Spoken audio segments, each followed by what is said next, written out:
అటు Visakha steel plant ను ప్రభుత్వ రంగ సంస్థగానే కొనసాగించాలని కార్మిక నేతలు డిమాండ్ చేశారు. 4 ఏళ్లుగా ఆందోళన చేస్తున్న కేంద్రం పట్టించుకోలేదని ధ్వజమెత్తారు. తొలిసారి 2 బ్లాస్ట్ ఫర్నేస్లు మూసివేయడం ఇదే తొలిసారి అన్నారు. 15,000 యంత్ర సామాగ్రి ఉన్నా కూడా ఉత్పత్తి జరగడం లేదని ఆరోపించారు. కేంద్ర మంత్రి Kumaraswamy, CM Chandrababu steel plant ప్రభుత్వ రంగంలోనే ఉంటుందని స్పష్టమైన హామీ ఇవ్వాలన్నారు.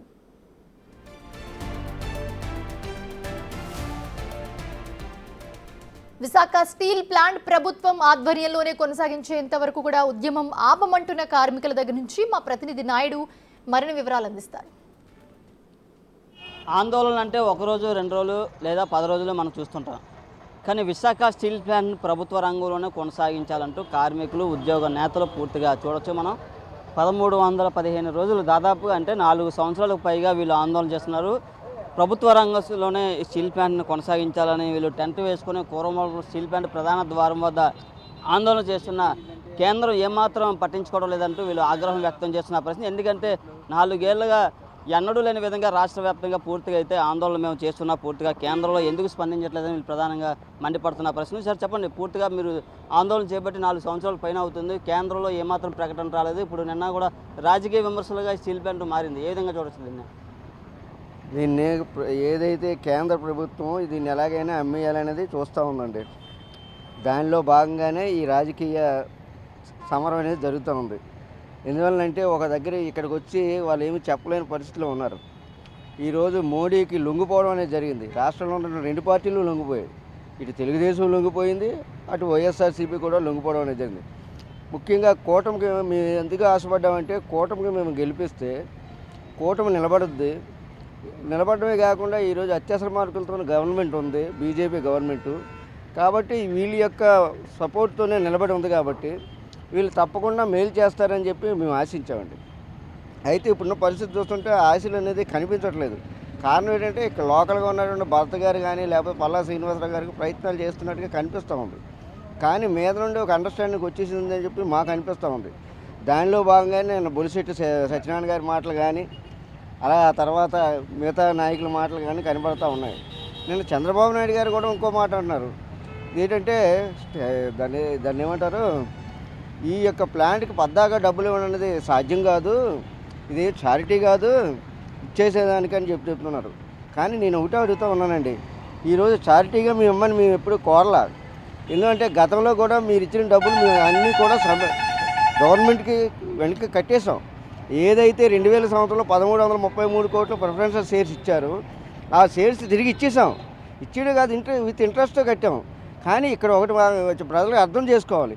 ఏమిటంటే, విశాఖపట్నం స్టీల్ ప్లాంట్ ఎక్స్పాన్షన్ అనేది జరిగింది. ఎక్స్పాన్షన్ అనేది 3 మిలియన్ టన్నుల నుండి 7.3 మిలియన్ టన్నులకు పెరిగింది. అంటే 100కి 120% ఎక్స్పాన్షన్ జరిగింది. అంటే 3 మిలియన్ టన్స్కి 7.3 మిలియన్ టన్స్ ఎంత అంటే 4.3 మిలియన్ టన్స్ ఎక్స్పాన్షన్కి ఎంత ఖర్చు అవుతుంది? ఈ రోజు ఉన్నటువంటి రేట్లలో చూస్తే 1 మిలియన్ టన్ను స్టీల్ ప్లాంట్ కట్టాలంటే 8,000 కోట్ల రూపాయలు కావాలి. ఎందుకంటే ఎక్కడి నుండి మీరు చెప్పనవసరం లేదు. నగర్నా స్టీల్ ప్లాంట్ ఇప్పుడు కడతా ఉన్నారు. 3 మిలియన్ టన్నుల ప్లాంట్కి ఇప్పటికే 24,000 కోట్లు దాటేసింది. మరి అటువంటిది ఈ విశాఖపట్నం స్టీల్ ప్లాంట్ 1 పైసా ఇవ్వకుండా మేము ఎక్స్పాండ్ చేసుకున్నాం. మా దగ్గర ఉన్న డబ్బులు చాలకపోతే ఏదైతే బ్యాంకుల నుండి అప్పులు తెచ్చుకొని కట్టాం, అది నష్టం అని చెప్తున్నారు. అది నష్టం కాదండి, పెట్టుబడి. ఎవరో గవర్నమెంట్ పెట్టాల్సిన పెట్టుబడిని మేము పెట్టాం. మరి మా పెట్టుబడిని ఎవరు ఇవ్వాలి? తండ్రిగా ఉన్నటువంటి గవర్నమెంట్ కదా ఇవ్వాలి. మరి ఇవ్వకుండా నష్టాలు వస్తున్నాయని చెప్పి మా మీద అపవాదం న్యాయం కాదు కదా. నేను చంద్రబాబు నాయుడు కూటమిని ఒకటే అడుగుతున్నాను, బీజేపీతో మీరు కొల్యూడై ఉన్నారు, కలిసి ఉన్నారు. మీరు బీజేపీ జనసేన కలిసి ఉన్నాయి కాబట్టి మీరు ముగ్గురు కలిపి గవర్నమెంట్ మీద ఒత్తిడి తీసుకొచ్చి, కేంద్ర గవర్నమెంట్ మీద ఒత్తిడి తీసుకొచ్చి విశాఖపట్నం స్టీల్ ప్లాంట్ రక్షించాలి. అయితే మాకున్నటువంటి ఇన్ఫర్మేషన్ ఈరోజు చూస్తూ ఉంటే ఏదో 3,000 కోట్లు 4,000 కోట్లు ఇచ్చేసి చేతులు తీసుకుందామని అనుకుంటున్నారు. 3,000 కోట్లు 4,000 కోట్లు ఇస్తే ఈ స్టీల్ ప్లాంట్ నిలబడదండి. నేను క్లియర్గా చెప్తున్నాను. అది ఓన్లీ ఏదైతే రన్నింగ్ క్యాపిటల్కి మాత్రమే సరిపోతుంది. ఎప్పుడు నిలబడద్దు అంటే, మీరు రా మెటీరియల్ అన్ఇంటరప్టెడ్గా, ఎందుకంటే అన్ఇంటరప్టెడ్గా ఇవ్వడానికి అవకాశం ఉంది. ఎన్ఎండిసి గవర్నమెంట్ది, అలాగే కోల్ ఇండియా గవర్నమెంట్ది.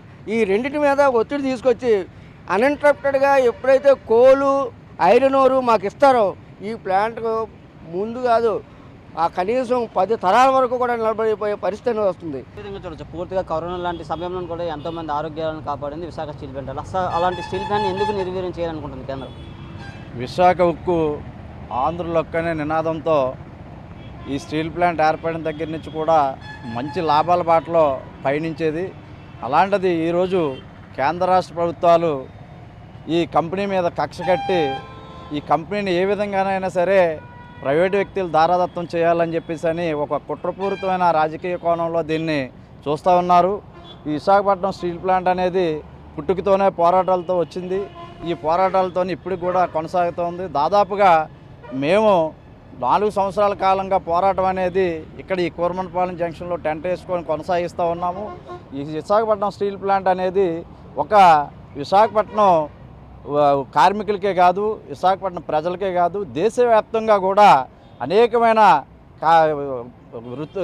కారణాల రీత్యా ఈ విశాఖపట్నం స్టీల్ ప్లాంట్ మీద ఆధారపడి అనేకమైన ప్రాణాలు, ముఖ్యంగా కరోనా కాలంలో కష్టకాలంలో ఏ కంపెనీ కూడా ఎటువంటి ఆక్సిజన్ ఇవ్వలేని పరిస్థితుల్లో విశాఖపట్నం స్టీల్ ప్లాంట్ అనేది మొత్తం దేశవ్యాప్తంగా కూడా ఆక్సిజన్, మెడికల్ ఆక్సిజన్ సప్లై చేసింది.